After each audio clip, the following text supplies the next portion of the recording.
The music throbbed through the night, electrifying the air and setting every heart racing. Each beat was a promise of freedom, of adventure, of something unforgettable just around the corner. Deltopia wasn't just a party, it was a legend, a fever dream where reality melted into myth and every moment shimmered with possibility. For some, it was a night to lose themselves. For others, it was the night that would change their lives forever. Deltopia, the crown jewel of Santa Barbara's party scene.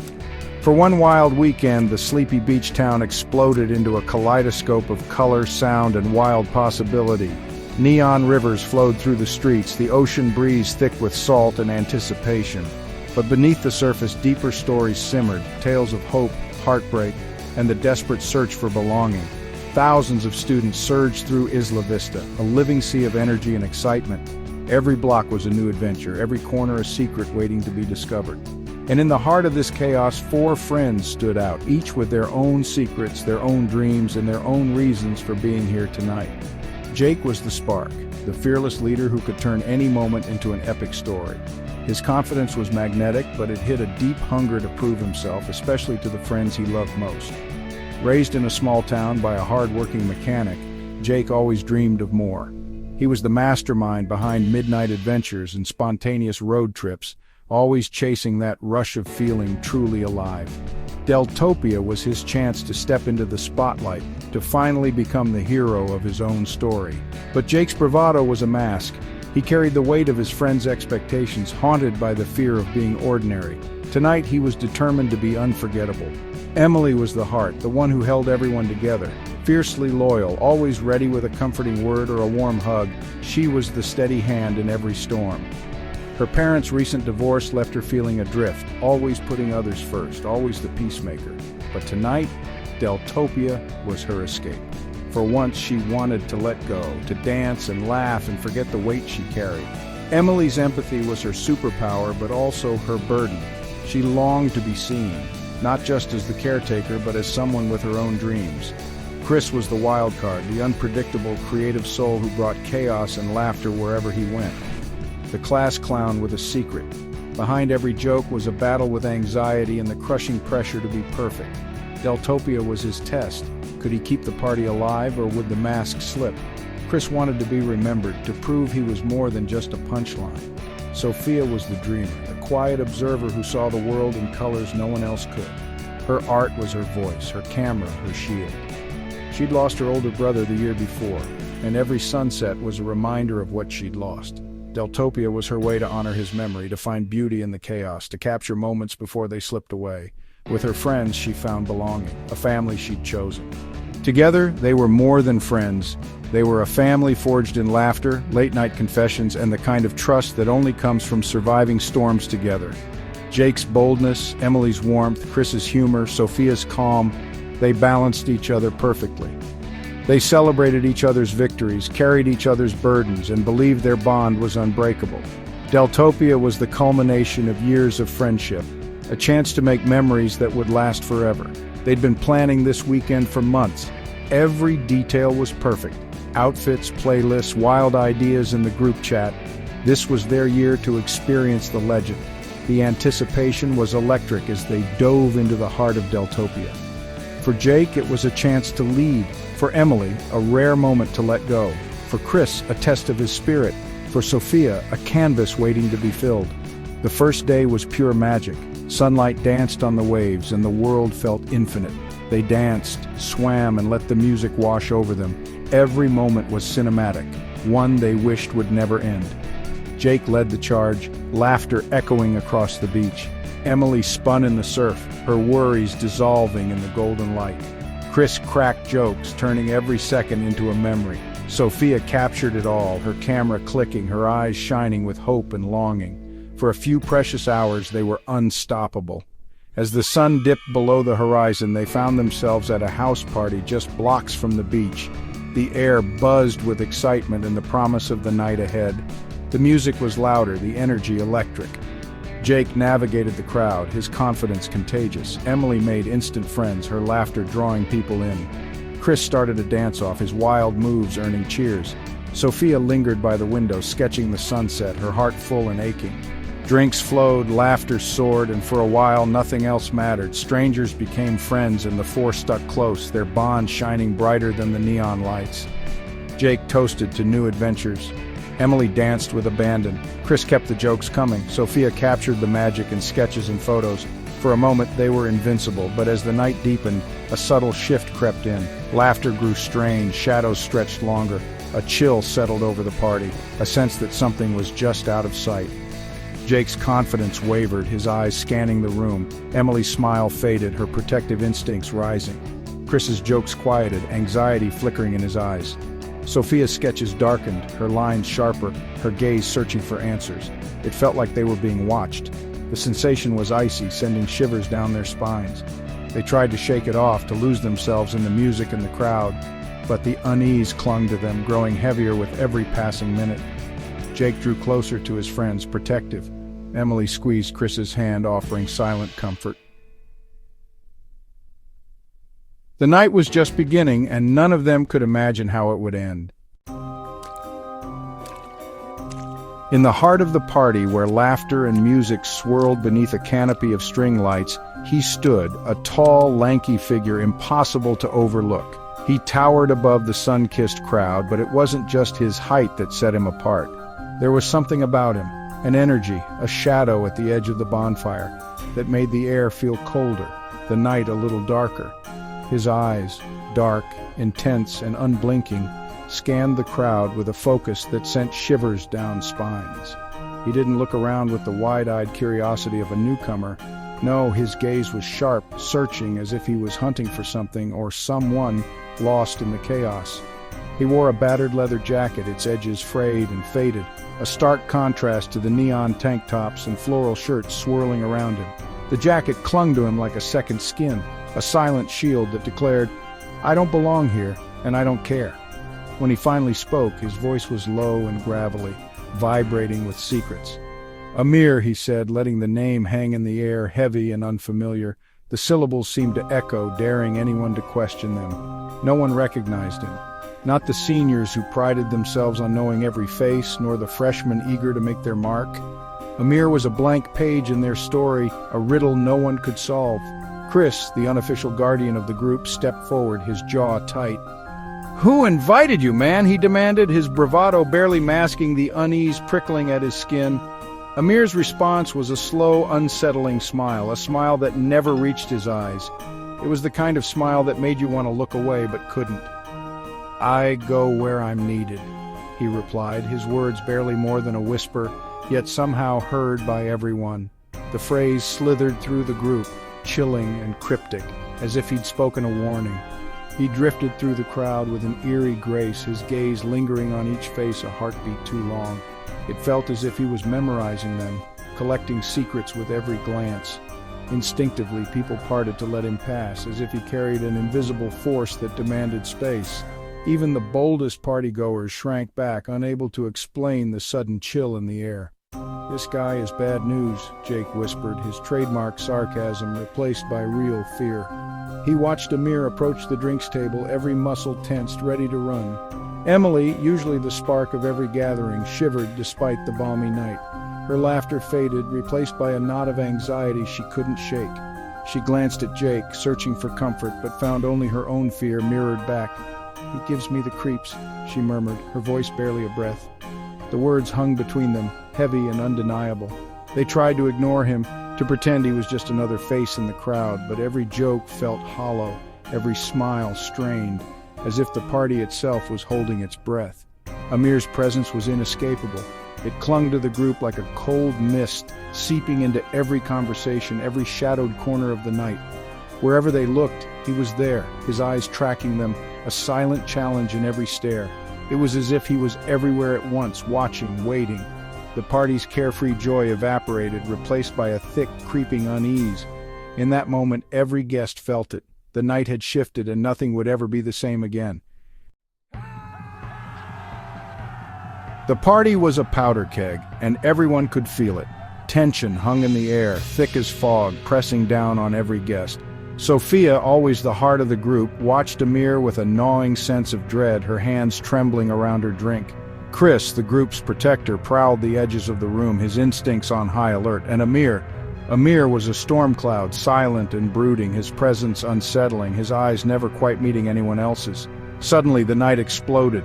A violent crash from the kitchen ripped through the music and laughter, the sound of shattering glass slicing the tension like a knife. For a heartbeat the world stopped, every face frozen in shock, every breath caught in a collective gasp. Instinct took over. The group surged toward the chaos, adrenaline and fear propelling them forward. Sophia's mind raced with worry while Chris's jaw set with grim determination. He would protect his friends no matter what. The kitchen was a disaster zone. Shards of glass glittered across the floor, snacks and drinks scattered in the chaos. Fear pulsed through the room. Something terrible had just happened.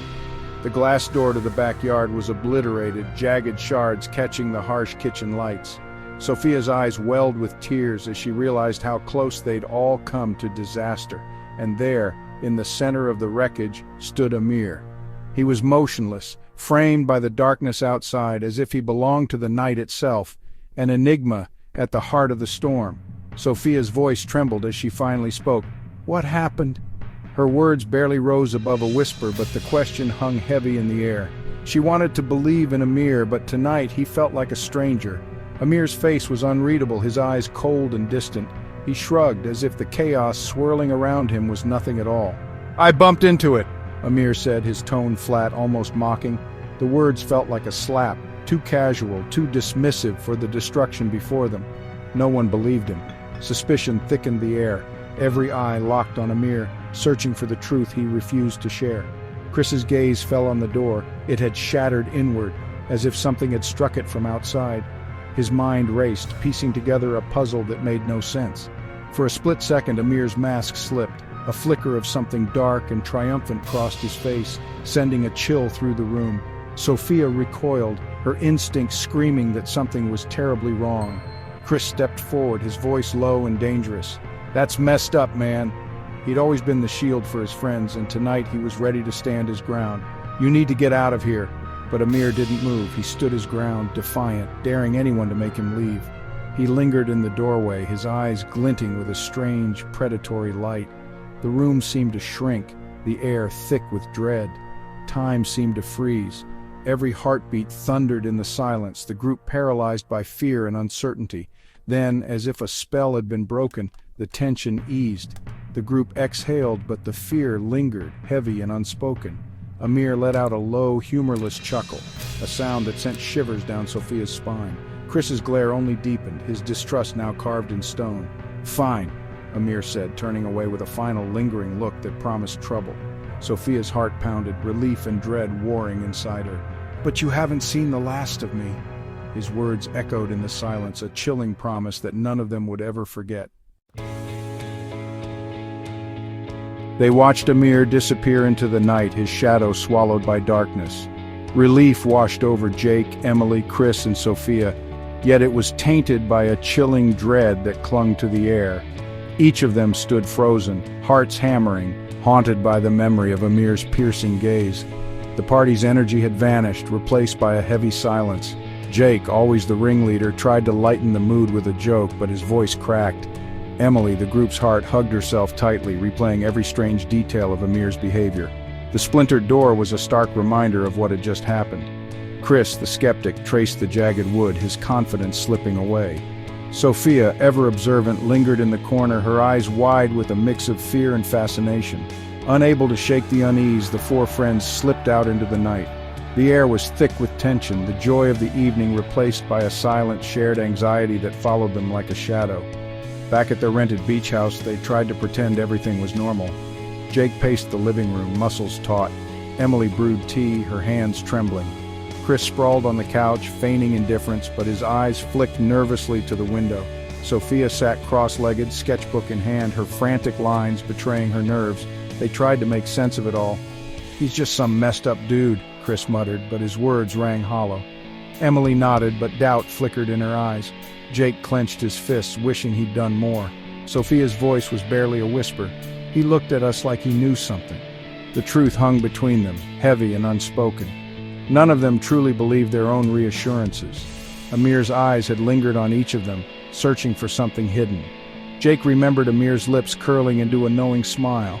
Emily felt the chill of his stare as if he could see her secrets. Chris, usually unshakable, felt exposed. Sophia, sensitive to every nuance, sensed a strange magnetic power radiating from him. That night, sleep was a stranger. Jake lay rigid, eyes fixed on the ceiling, replaying every moment. Emily clutched her pillow, mind racing. Chris tossed and turned, haunted by doubts he couldn't voice. Sophia listened to the waves, sketchbook pressed to her chest, heart pounding. Suddenly, a soft scratching sound sliced through the silence, echoing from the window, then a low, chilling whisper, barely audible above the crash of the waves. Emily's breath caught. Jake shot upright, every muscle tense. Chris's bravado vanished, replaced by raw fear. Sophia squeezed her eyes shut, wishing it all away. The words were impossible to make out, but the voice was unmistakable. It sounded like Amir, taunting, otherworldly. The friends exchanged terrified glances, each feeling utterly exposed. Fear twisted in their stomachs. Jake's protective instincts warred with his own terror. Emily's hands shook uncontrollably. Chris's jaw clenched, eyes glistening with tears. Sophia hugged her knees, fighting the urge to scream. They huddled together on the couch, clinging to each other for comfort. Jake wrapped an arm around Emily. Chris squeezed Sophia's hand. No one dared to move, no one dared to breathe. The scratching continued, relentless, stretching each second into eternity. Their terror grew with every sound until finally the noise faded into the night.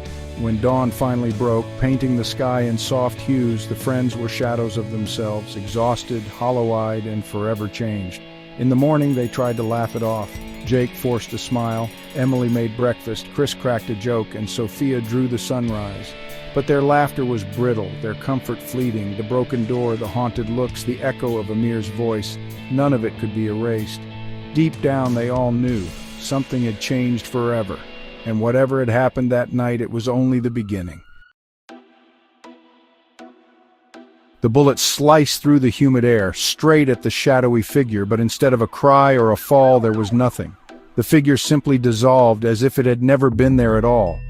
Private Samuel Hayes, just 19 and far from home, stood frozen in the jungle, his heart hammering, his hands slick with rain and fear. He'd left his small town chasing dreams of glory, but in that moment, all he wanted was to survive the night. The jungle swallowed the echo of his gunshot, leaving only the acrid scent of gunpowder and the chilling silence that followed. Samuel stared at the empty space where the figure had stood, the spent casing cooling at his feet. The mist seemed to close in, thick and suffocating, as if the jungle itself was hiding secrets too dark to name. Years turned into decades, but Samuel, now a frail, silver-haired man, could never escape that night. Alone in his cluttered apartment, surrounded by faded photos and medals that had lost their shine, he would sit by the window, lost in memories. The shadows in his room seemed to whisper, reminding him of the things he'd seen and the things he could never explain. Samuel's conviction never wavered. "It wasn't human," he'd whisper to his granddaughter Emily, his voice trembling with the weight of old terror. "It was something evil. I was lucky to get out alive." The haunted look in his eyes sent chills down Emily's spine, even when she was too young to understand. Now, years later, Emily, sharp, loyal, and always the skeptic, found herself at a college party, her nerves frayed by the night's strange events. She glanced at her friends, her voice barely steady. Do you think the creepy guy at the party could be the same thing my grandpa saw?" Emily's words were a whisper, but her wide, searching eyes said everything. She was always the one with a plan, the glue that held the group together. But tonight, fear had cracked her confidence, and her vulnerability was impossible to hide. Her friends exchanged nervous glances. Mark, the class clown, had lost his usual spark. Priya, the aspiring journalist, clutched her notebook like a shield. And Jordan, the eternal skeptic, suddenly found himself doubting everything. Emily's question hung in the air, heavy and unspoken. They'd always brushed off Samuel's stories as the ramblings of a man haunted by war. Mark would crack a joke, Priya would change the subject, and Jordan would offer a logical explanation for every shadow. But tonight, those explanations felt empty. Now, after their own brush with the unknown, the group sat together, stripped of bravado. Mark's hands shook as he tried to laugh it off. Priya's pen hovered, forgotten. Jordan stared at the floor, his skepticism crumbling. Certainty had vanished, replaced by a creeping dread. Was it possible that Samuel's haunted past and their terrifying present were connected? Two events, decades and continents apart, one in a war-torn jungle, the other in the heart of California's party scene, now seemed to be woven together by something dark and unseen. The thought sent a shiver through the group. Emily hugged her knees, Mark's laughter faded, Priya's eyes darted to the window, and Jordan clenched his jaw in silent dread. They huddled together, the apartment shrinking around them, shadows growing deeper. Each of them felt it. They had stumbled onto something ancient and dangerous, something that defied reason. But what was it, and what did it want from them? The question lingered, thick and suffocating, as the night pressed in, leaving them with only the echoes of fear. In the suffocating hush of the apartment, shadows danced across anxious faces. The group sat close, but each was trapped in their own private nightmare. Emily's hands trembled as she clutched a faded photograph of her grandfather, a man whose haunted gaze had always hinted at secrets too dark to share. Now the stories he'd whispered to her as a child, once dismissed as bedtime horrors, echoed in her mind with chilling clarity. The eerie parallels between her grandfather's wartime encounter and the terror now stalking them gnawed at Emily's soul. She felt history looping back, binding her to a legacy of fear, connected yet utterly alone. Marcus, the eternal skeptic, found his bravado crumbling. For the first time he wondered, were these just random tragedies, or was something ancient and sinister weaving their fates together? Sarah's mind raced as she pieced together the evidence, desperate for logic in a world unraveling. But the more she uncovered, the more the truth slipped through her fingers, like smoke or a half-remembered nightmare. Was there something lurking in the darkness, an entity feeding on their fear, stalking them from the shadows? Did this terror transcend time and space, weaving through generations, preying on the vulnerable and the lost? Amir, once the group's quiet anchor, now seemed distant, haunted by something only he could see. The others watched him, torn between reaching out and recoiling in fear. The sense of dread was inescapable, a web tightening around them, each thread woven from their own anxieties. It felt as if an unseen hand was spinning their fate, drawing them deeper into a labyrinth of the unknown. The harder they tried to make sense of the nightmare, the more reality seemed to slip away, logic dissolving into chaos. Every shattered glass, every whisper in the dark only deepened the mystery, turning fear into obsession. The whispers seemed to call out to each of them, echoing their deepest, most secret fears. When they saw the uncanny resemblance between Amir and the figure in Emily's grandfather's story, a chill swept through the room. Was it mere coincidence or something far more disturbing? The weight of the unknown pressed down on them, binding them together in a silent pact of dread and hope. Every breath felt heavier, every heartbeat louder, as if the darkness itself was closing in. They were left with more questions than answers, their trust in reality unraveling with every new clue. Was Amir a harbinger of something evil, or just another soul ensnared in a nightmare beyond his control? Was he a conduit for the darkness, or a victim fighting to break free from its grip? The group watched Amir, their hearts torn between suspicion and empathy, wondering if he was their salvation or their doom. In that moment they understood. Whatever haunted them thrived on their fear, their doubts, and the fragile bonds that held them together. And as the night deepened, so did the terror that bound their fates, forever connected by the darkness.